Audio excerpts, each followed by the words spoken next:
Welcome back to Ebb and Flow Creative Code. I'm Emmy. Today I have an art haul.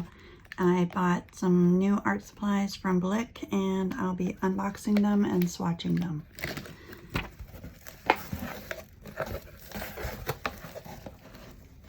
So to get started, I bought a couple of these small little palettes to mix gouache in. I've been using a lot more gouache and I'm constantly needing more palettes, so I constantly need more of these. And a smaller palette will allow me to use fewer colors. I'm gonna move this out of the way so that it's not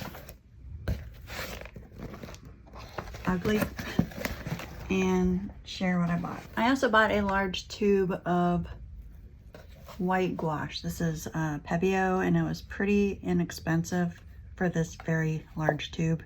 It is 100 milliliters and it's as big as my hand, whereas this is the size most gouaches. I definitely go through a lot of white, so I'm excited for that. It's a little cheaper gouache, but it should work fine.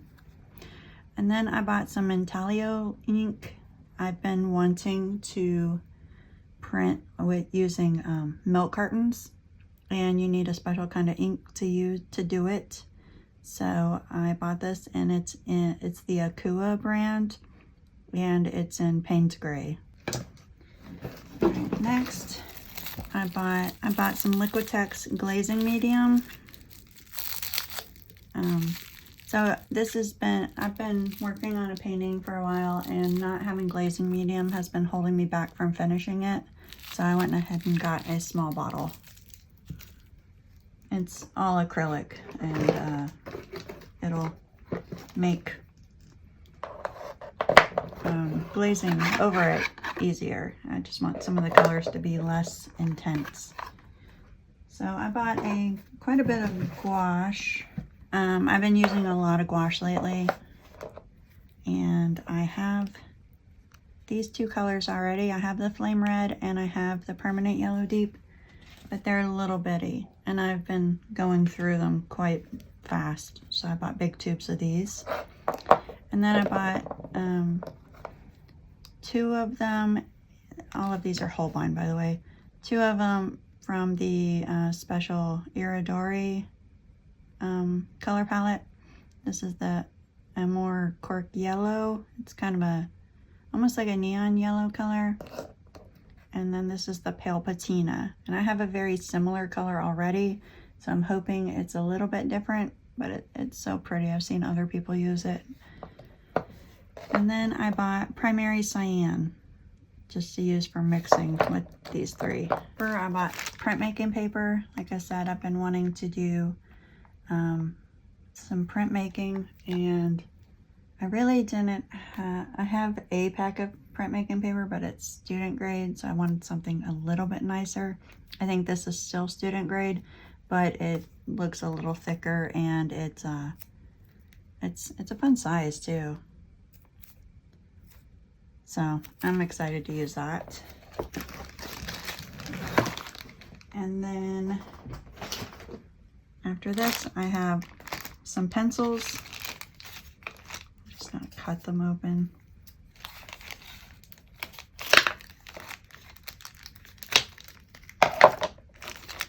All right. And I have a paintbrush in here.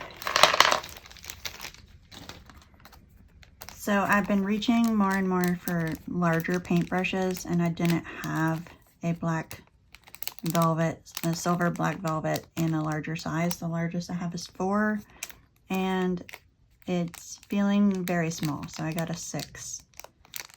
These paintbrushes are really pricey. They are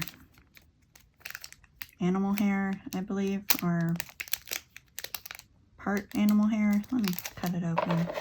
Natural fibers, and so they are expensive, but it's a pretty good size.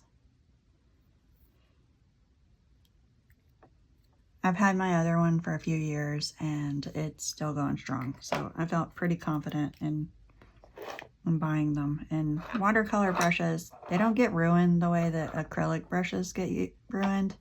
So I feel okay spending more on them. I bought more Luminance pencils. These are just colors that I don't have to round out my collection. So I got Cornelian, which is a really pretty orange, like a muted kind of orange color. I bought light cobalt. I had very few blue pencils, which is crazy because I use blue a lot. Chrysocolla blue, that's fun to say. I got light blue, much easier to say. And I got black. I somehow didn't have a single black pencil. And then I bought more Tombow markers. So I love using Tombow markers in sketchbooks because they're fast and easy and they dry fast. And I realized I had no reds. I have like a normal red, but it's kind of an orangey color. So I bought the 885, the 856, and then I bought this orangey yellow color. It's 946.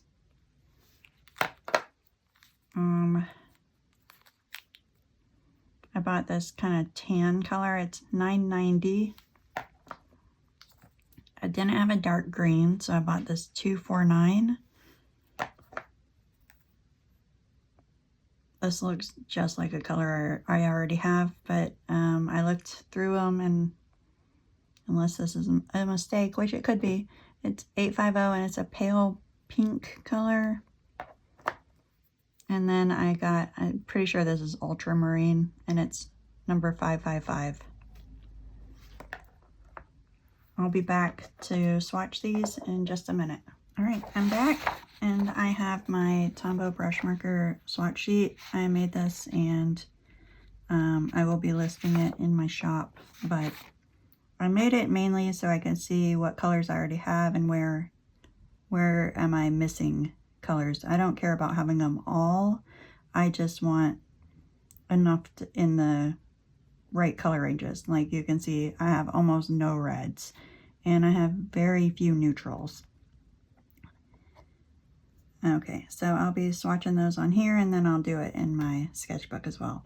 So this is the 555, and this is ultramarine.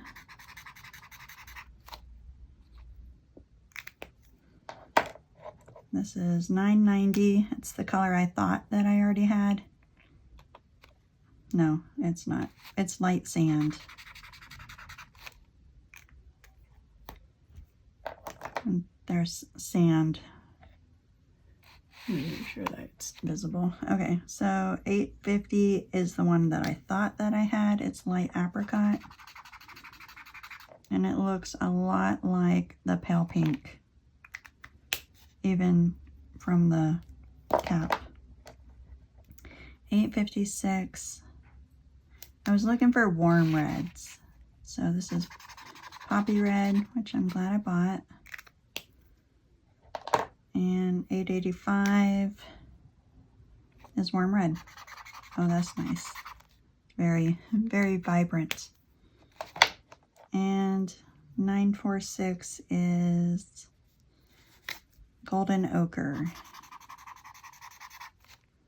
Okay, that's nice too. So, oh, and I forgot about the green, 249. And that's hunter green. Oh, that's nice and dark. I usually buy so many light colors that I forget to buy the dark colors, which is nice to have. All right, so go ahead and swatch them in here.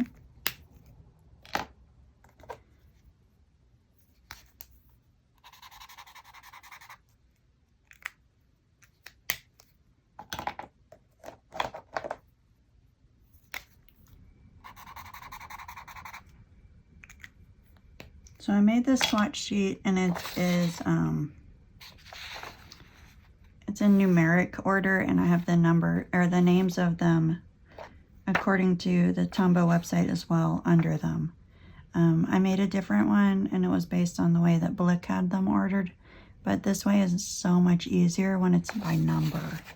I will be making some final edits to it before I list it. It needs just a little more aligning, and somehow I missed a color, so I have to figure out where I made that mistake. All these colors are so pretty. I love the reds. I don't normally use them in watercolor paper though. Oh, that one you probably cannot even see. It's very nice though. Alright, I'll do the Luminance pencils next. Alright, the Cornelian. It's really pretty. And then the light cobalt blue. These are so hard to read, but they are my favorite colored pencil. They're just the nicest to use. The Chrysocolla blue.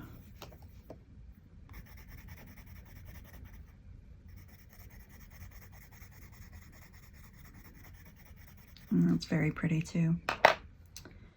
And the light blue.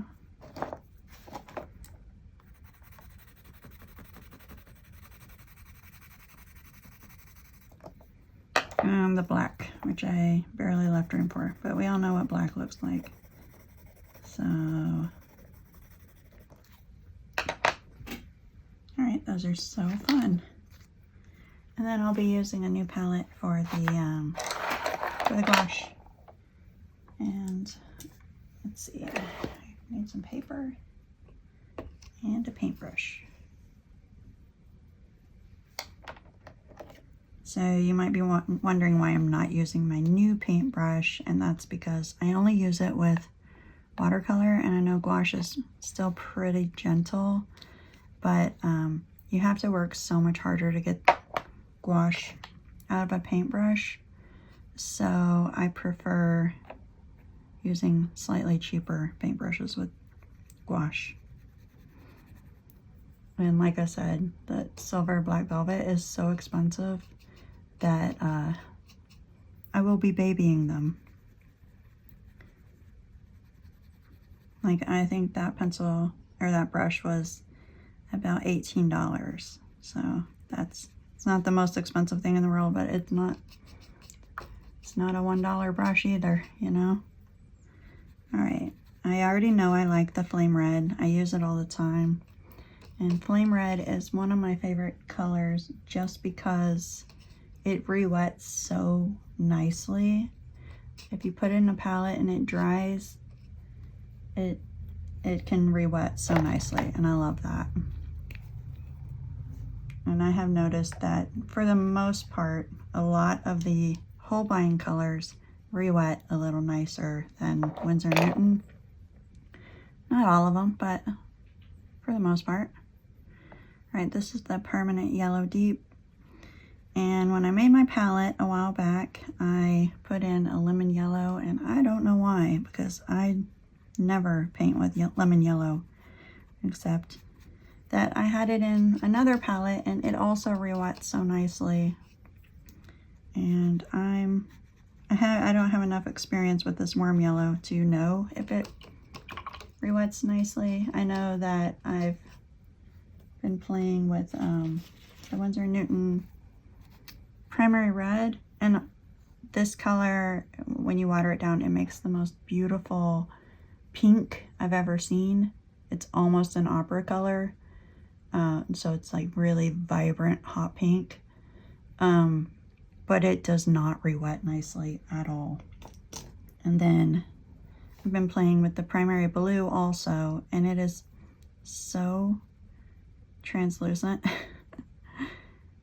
That's kind of a pain to use, so that's why I bought the Primary Cyan. I'm hoping it's a similar color, but a little more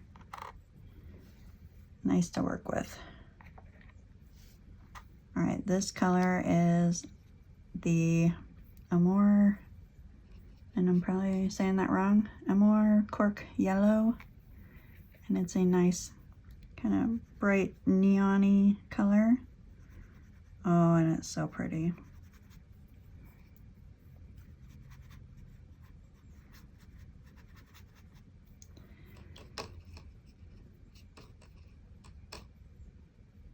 I've been reaching for my gouache more than anything lately. All right, this is the Pale Patina. It is a little bit lighter than the color I already use all the time. I can tell just by looking at it. And I will compare the two. But it's a lot more green. Oh, that's so pretty. It's like a really pretty minty green. Let's make sure we're still in camera.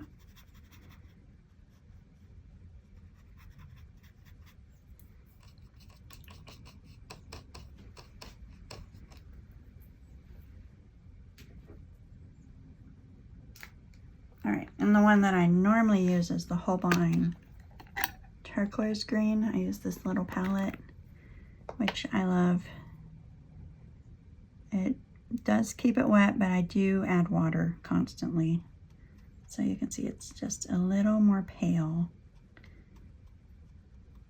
than the turquoise green.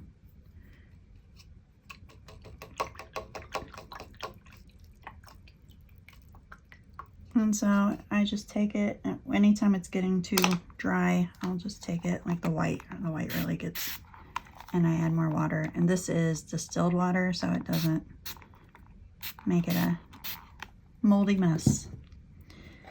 So it does keep it wet, but you do have to add water.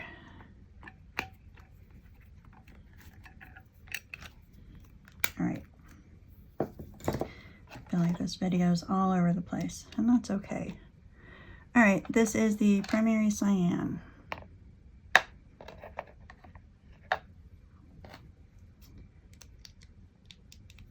And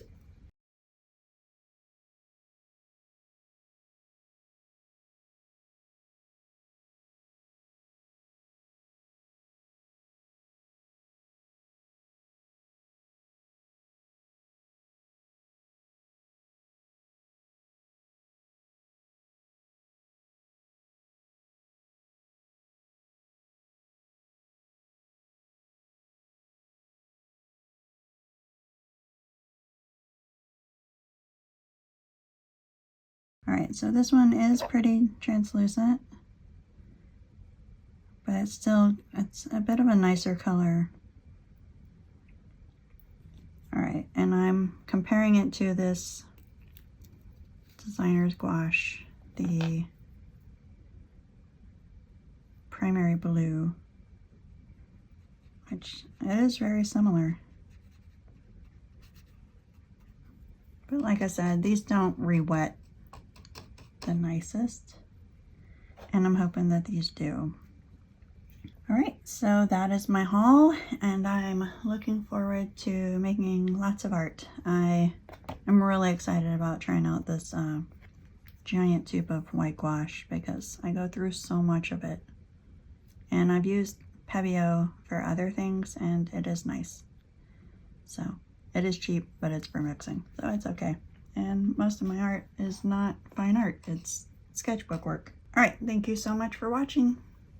Be sure to like and subscribe. Thanks, bye.